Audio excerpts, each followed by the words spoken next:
First, I want to say this is a Ta-Nehisi Coates stand posting. That's the primary reason that I'm even recording right now, because it's like every time this man sits down and does one of these long form interviews, he offers so much wisdom and brilliance and thoughtfulness that we so desperately need. And his posts absolutely go viral within a certain sector or type of person. So if you're like the nerdy person of color who's interested in pop culture and social issues, you're going to have one of his clips come across your feed. And that happened for me today. He did an interview with Hassan Minhaj, and one of the clips from the interview is, "We overrate intellect and we underrate wisdom." Because we can use intellect to illuminate, but we can use intellect to cover. And I was like, oh my gosh. So I want to talk about that for a little bit, because I'm finding right now in our flooded media ecosystem where there's so much information and so much of it is half baked, exclaimed loudly by half-wits, and it's taken as truth because they're yelling at the top of their voice and they're talking really fast, that people have come to really believe that the loudest person is the most righteous person, is the most thoughtful person, is the most intelligent person. Now, for example, Dr. Umar is one of those people. Please do not get in my comments defending a scammer, a hustler, and a deadbeat. Please, please, please, please, please, please, please, please, okay? I don't want to hear anything about Jermaine Shoemake, okay? That guy is, I hate like race hustler because I think racists created that term. But what I do believe about Dr. Umar is his ability to speak really loudly while articulating his words and saying things 3 times has given him a level of access to people's listening ear that I don't believe is deserved based on the outcome of his work, as well as his intellectual acumen or his intellectual offerings to the world. I don't think that those things are equal.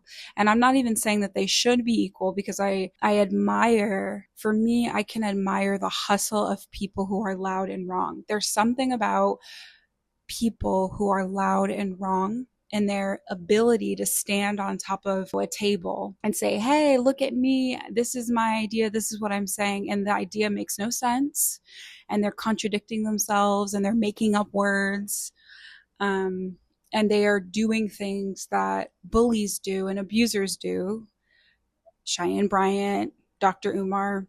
But people are like, hey, this person has something to say and they're talking really loudly, so we should probably listen to them. I admire the hustle in those people. I don't knock the hustle. However, I'm so grateful that we have people like Ta-Nehisi Coates, because he continuously reminds me that any idea, any modicum of an idea or an intellectual offering or an insight or any wisdom that I can offer is important if it's coming from a place of not trying to cover and self-aggrandize and hustle and hoodwink people. Because listen to me when I say scammers are up. We are in the scammer economy, and people got on India Arie's neck when she called out the fact that the popularity of Carisha's song, Scamming Ass, that song is popular because we're in a scammer economy. We're not in a space of generosity, of any sort of enlightenment, genuine desire to give without receiving in return. We're in a winner take all economy, society, and moment. And so on that note, I actually want to pivot this conversation into the gem or insight that I think I might have, which is that what's happening at the WNBA, unfortunately, is going to get worse. It's going to get worse. I will add a crumb of context for folks who may not be aware, but the WNBA has such a rise in popularity and ascendancy right now. There's so many new eyes looking at this game. People who've never considered women's basketball to be valid. They care.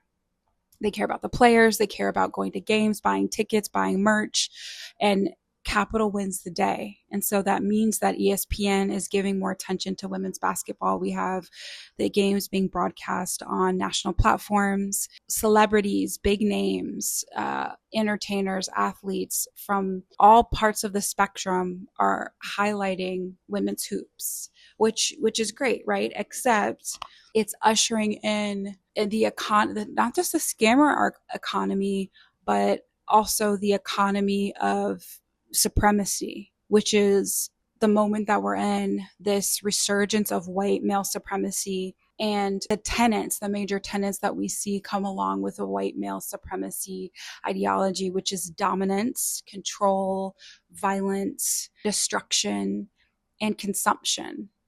If you really think about what you see happening in the WNBA, where you have, far right-wing conservatives writing letters on behalf of Caitlin Clark in her defense because they're saying that she's being treated unfairly by players. When you have fans of Caitlin Clark writing under every single post, TikTok video, tweet, oh, people only hate her because she's white. And then you add in Sophie Cunningham, who has decided to join that cavalcade of grifters or people who know there's a lot of money and attention and importance and influence to be gained from being a right-wing person. When you have what just happened yesterday with Dejanay Carrington and Sophie Cunningham during a game.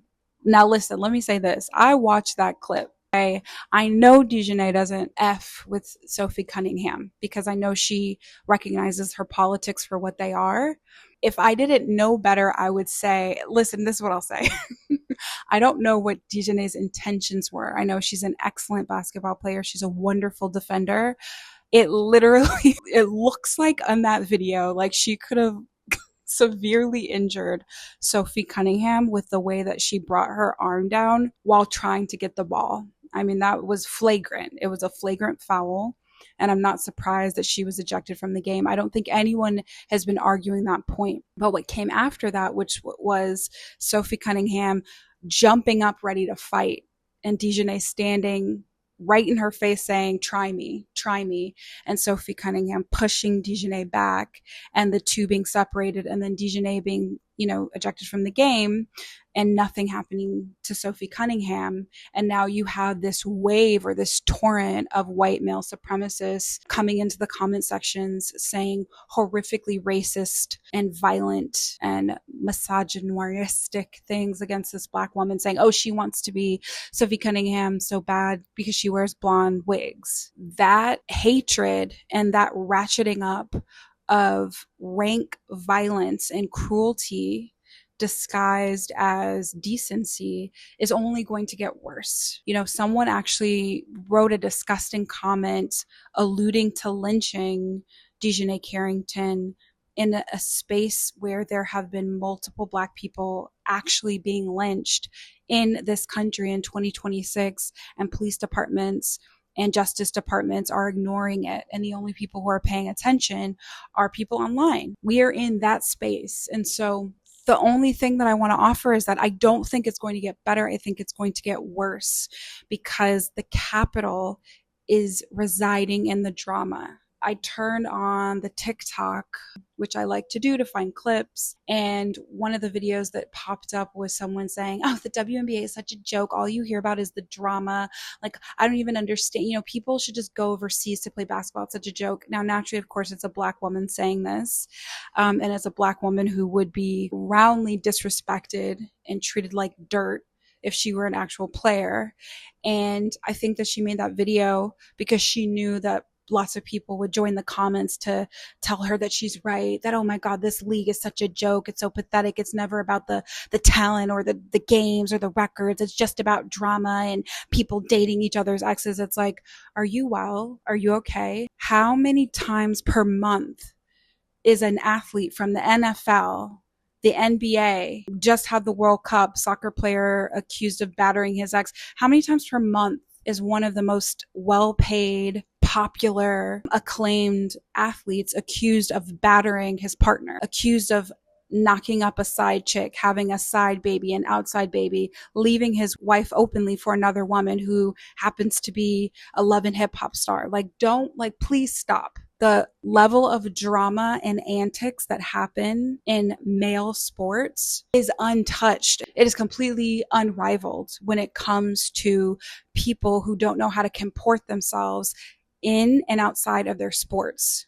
When Draymond Green and Russell Westbrook get into fights and they get ejected from games, and then they're offered $30 million on 1-year contracts to come back to the team because they're such an asset on the court, people don't say, oh, well, that's about the drama. That league is a joke. No one says that. But because it's women, and it is still primarily women of color and Black women, and a lot of them are queer, all of a sudden the league is a joke.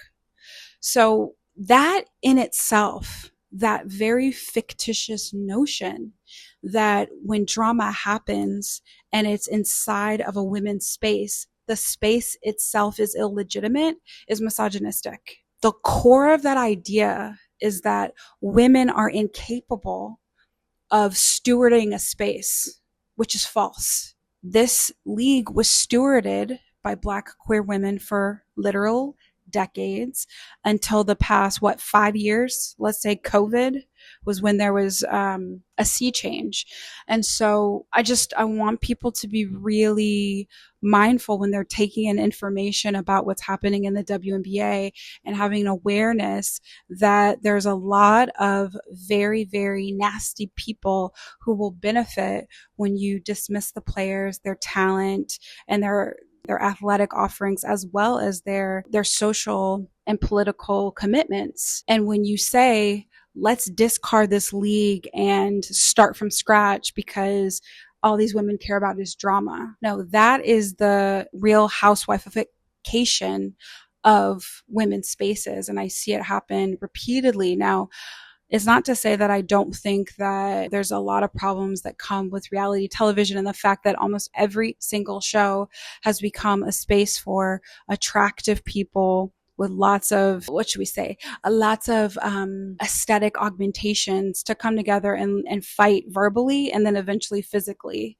for entertainment. I think there's something to be said about that. But it's really important to understand that what's happening, this overload of negativity and cruelty and nastiness toward these women, primarily women of color, has very strong political undercurrents to it. Because if you say that you want to discard the NBA and get rid of this league, then what would you replace it with? And who would you replace it with? And who's the actual problem in the league? Is it the people who have come in, worked really hard, worked from the time they're teenagers and younger to get on excellent college teams, to be drafted, and then actually manage to maintain their relevancy in a league where every year there seems to be more and more stars? Are they the ones who are causing the problem? Or is it the fans? Is it the media narratives? Is it the people who look at this group of women who are extremely powerful athletically and say, this is the problem, they need to be replaced? So I would just have people think about that. Just understand, when you see and you hear that person has an agenda. You don't need your hackles to rise, but I would elevate your hackles a little bit.